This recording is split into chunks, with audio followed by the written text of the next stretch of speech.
A journey of a lifetime, following my father's World War II footsteps. September 1943, September 1983, September 2023. 3 dates with a range of 80 years and a midpoint of 40 years. Each September has a story unto itself, but when combined, they constitute a journey of a lifetime and an adventure that will last long into the future for myself and my family. In September 1943, a citizen of Detroit received a letter from the Detroit Armed Forces Induction Center and informed him to report to Fort Custer near Battle Creek, Michigan, as his skills and services were needed by Uncle Sam for World War II. He was due to report on October 11th, 1943. He remained at Fort Custer for 6 days when he was transferred to Camp Grant in Rockford, Illinois. He remained at Camp Grant for the next 10 months, receiving his basic training as well as honing his medical skills.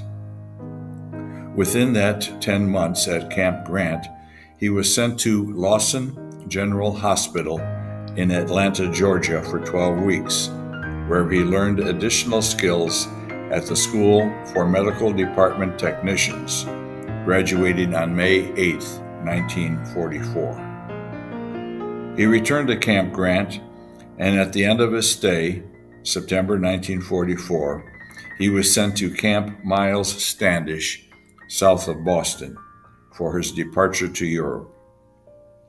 His converted cargo ship was the SS Exchequer, leaving Boston and arriving in Gulrick, Scotland, after 11 days at sea.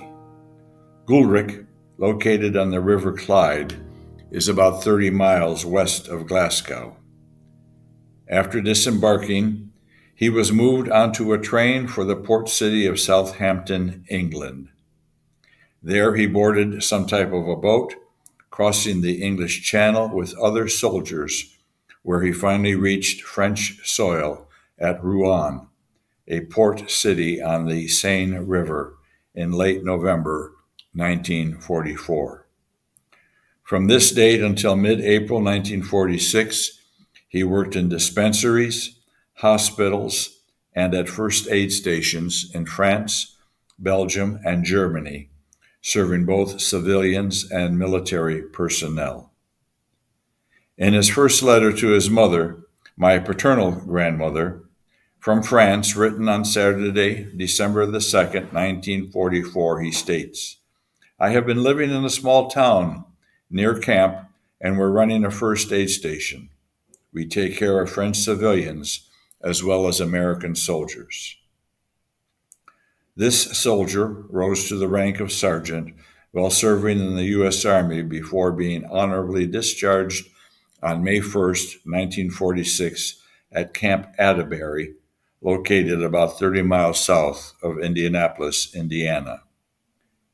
In October 1948, this veteran of World War II, Julian Edward Habrowski, became my father. In early September 1983, my father's mother, my grandmother Sophia, was buried. Being the oldest of 12 grandchildren, my birthright gave me the opportunity to be the first to search her estate for any special mementos that I wanted in her memory. As a child, when visiting my grandmother, and after I gave her a hug and a kiss, I was allowed to visit the cookie jar, candy drawer, and roam the house. However, one room in grandmother's house was off limits, and that was her bedroom. I could look in, but dared not put one foot over the threshold for fear of being severely chastised. So after grandmother's funeral and burial, I made a beeline for her home and bedroom. I felt there was something in it that she did not want me to see or know about.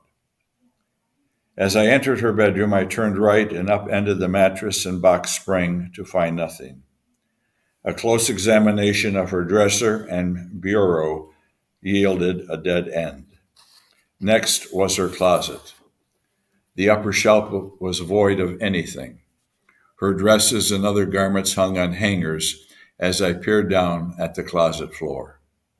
There, amongst her black, open toed, strapped shoes with 2-inch heels, were 2 beige cardboard boxes tied with yellow ribbon.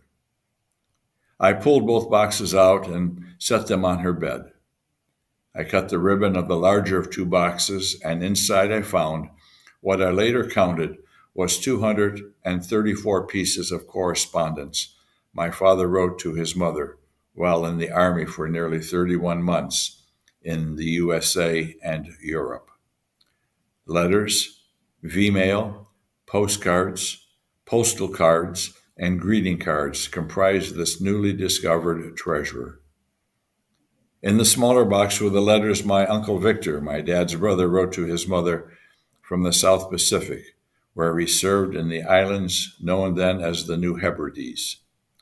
Today, the island where he was stationed, Espiritu Santo, is now one of many islands comprising the nation of Vanuatu. It was within my father's letters to his mother, and especially after May 8, 1945, when the war in Europe ended with the unconditional surrender of Nazi Germany, and censors were no longer needed, that he shared with her the location of camps, forts, and other locales where he was stationed and visited. He wrote to her about his travels and where he spent time on furlough, visiting various sites within the countries of Scotland, England, France, Belgium, Luxembourg, Switzerland, and Germany.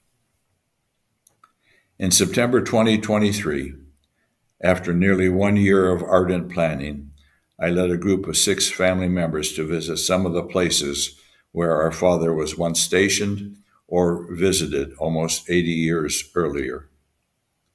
Both AAA and the National World War II Museum in New Orleans assisted me in planning this once-in-a-lifetime journey. With this introduction, let me share with you a short journey in Normandy, France, along the English Channel, where my father was first stationed with the U.S. Army Medical Corps, and then we will explore the beaches where American troops began the invasion of Europe on June 6, 1944.